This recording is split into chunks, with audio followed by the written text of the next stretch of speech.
So I'm gonna show you the before here. My sweet peas, as you know, are doing very well. However, fruit don't develop much bigger than this stage, and they actually form little curls rather than actual peas, like so, like these.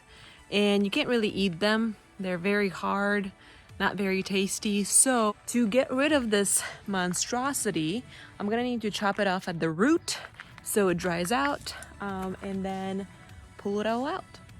Go at the root here and chop these guys off.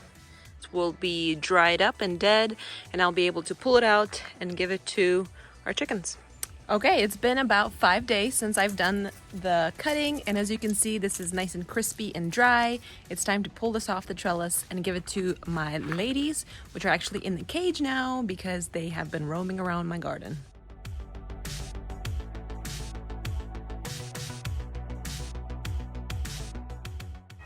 I've actually been away for about 5 days from my garden, so it looks like it needs some love. I got to witness my little brother getting married, so that was really, really cool. But this place needs a little bit of attention. As you can see, my sunflower in the middle here fell, so I'm gonna tie it up to the trellis and tie up some tomatoes as well. Guys, I just walked in here and I was about to tie up this sunflower, but look, this beauty. It's purple. Look. So beautiful! And my sunflower is opening.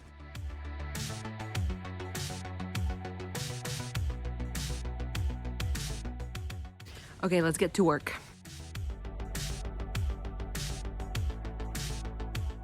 To tie up my tomatoes here and my whole bed of tomatoes over there, so I'm gonna get busy. Basically what I do is take twine. This is probably 2-year-old twine. It's almost breaking, which is what I want. I don't want plastic or anything in my garden, for now at least. That's what I say. This is still durable, so I'm going to attach my tomatoes, my bush of tomatoes, as close to the post as possible without squishing it. So it's a little bit tough to get a hang of in the beginning, but once you kind of figure it out, it becomes much easier. Now that I look at it, because this is so wild and crazy, I'm going to trim this first and then support them. Again, trimming is what I mean is pruning.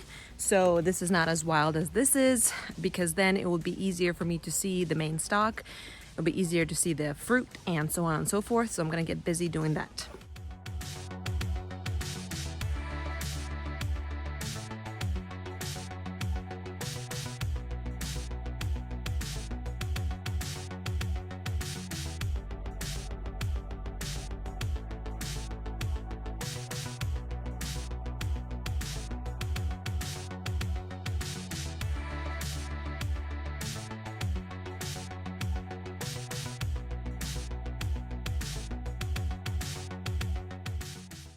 It's actually a few hours later because the sun was just too much, and my tomato bed is looking much better. I've pruned it, I've tied it up, much tidier, more airflow, less fungus, less humidity. So my tomatoes are good to go. My next project is to tie up my tomatoes in my miscellaneous bed in here. I'm gonna do that real quick.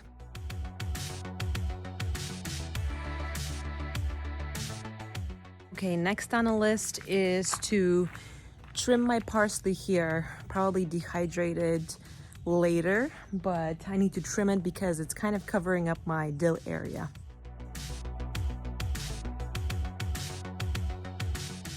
Actually, I've discovered that you can put parsley in your smoothies and it's super delicious. You can't really taste it, but it adds so much nutrition to your smoothies. So I will probably dehydrate this and put it in a powder like I've been doing with my kale, actually. Okay, next order of business is to organize this bean/cucumber trellis, harvest all the beans, and make sure the cucumbers are actually climbing up, not sideways. Okay, this is outrageous. I literally spent like a second cleaning the beans just on that side, and look how much I found. Shoot any of the recipes that you got with beans, green beans, down in the comments, please. I will definitely need them. Well, that's quite a handful. I like to saute my green beans. I think that's super nutritious. I love that. Just some salt, pepper, maybe some Parmesan cheese. That's my favorite way to eat them. If you have any other recipes, let me know. Let's tie up these cucumbers. Cucumbers naturally have tendrils to hold on to anything that you give them. However, sometimes their tendrils don't feel too accurately, and so they start growing sideways and start holding on to things that they're not supposed to. So I'm going to just weave them up. There's no real science to it. It's just weaving them as straight up as you can, and really I don't have to weave up too many of them because most of the tendrils actually did their job.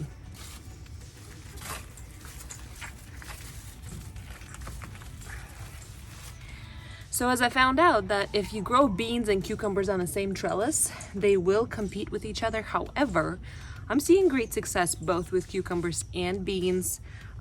Not produce wise, but they are both growing quite well on one trellis. Okay, last bed that is really chaotic is my corn and melon bed. First of all, let's harvest some zucchinis because I already see some that should have been harvested quite a while ago. Oh my goodness. Oh my goodness. I will need scissors for this. We left for a couple of days. How does this happen? Oh man, this is so big. Check this out. Oh man, this is definitely overdue. I'm not sure if this is even edible. The seeds probably inside are so huge that it's just rough to eat, but we'll see. And there's another one just like that. Look at that. Check this out. What? I've been only gone for a handful of days. How does this happen? Let's just do some general trimming. Because if you don't trim, especially zucchini, the pollinators can't really get to the fruit. And unless you are pollinating yourself, I believe I pollinated both of those myself before I left for my trip. That's why they grew. Because the rest of them have died. Let me show you. They just get yellow like this and they just die. So we don't want this, and that's what's been happening with the rest of them. So I'm gonna trim some leaves back.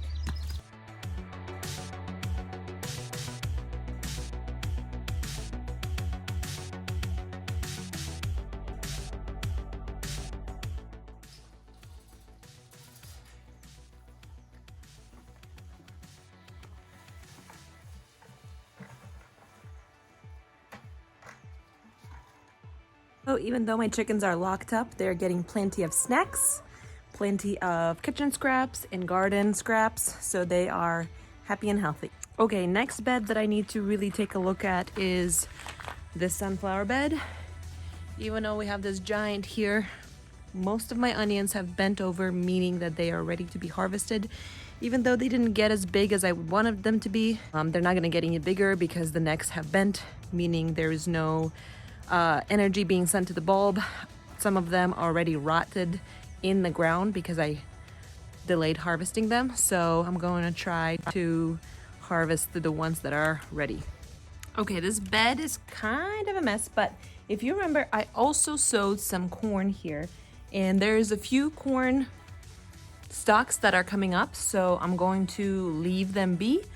The rest of the onions that are ready, I'm going to pull out. So you can see that this neck has been bent over. So one of the onions I actually pulled, and it was just too late because it rotted. And this one kind of looks like it might be doing the same thing. It's getting a little squishy here because I waited too long. Like this one, it's very squishy, but it's still pretty good, very firm. So I'm going to, even though that they're kind of small, I'm going to pull out any onions that have bent necks like that.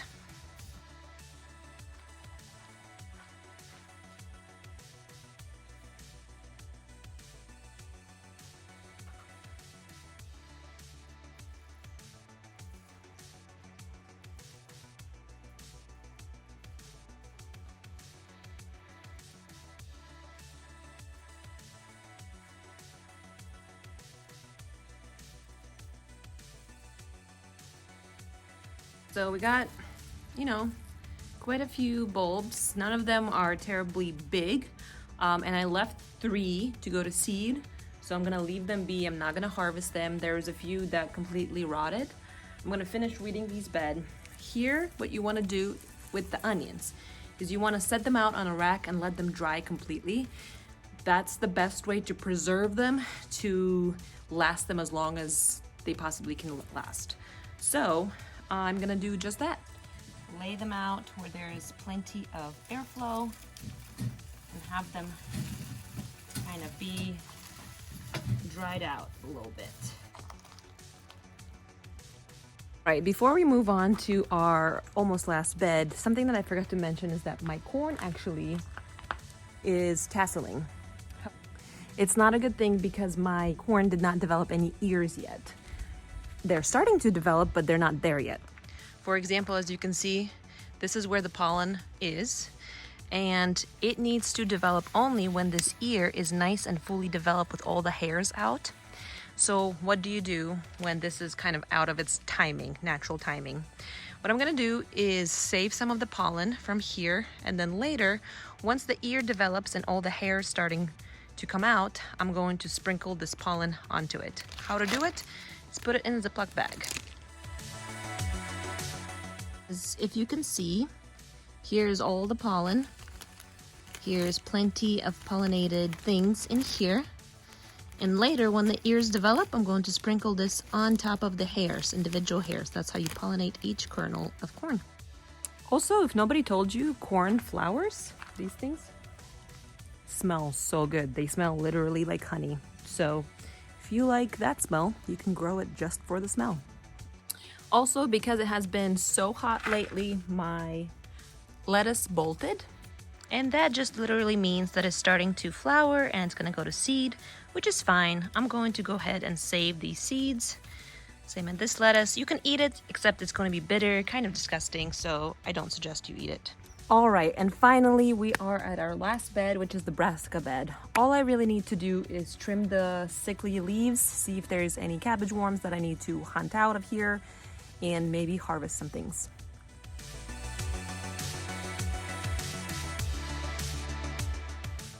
So I heard that if you cover your cauliflower with leaves, it will keep on growing without bolting. So I'm going to try to do that with my purple cauliflower here and see if that works. Otherwise, I think my cabbage bed is all done. Besides harvesting these broccolis, which I'm gonna roast and eat with some salt, pepper, olive oil. My favorite way of eating those. I don't ever harvest enough for like broccoli cheddar soup or anything like that, although that's also delicious. Anyways, thank you guys so much for hanging out with me, enjoying this beautiful, hot summer evening. I'm so glad that I'm back home. Super happy to be getting back to things as they used to be, and super happy to see that my garden is growing and producing so many amazing new things.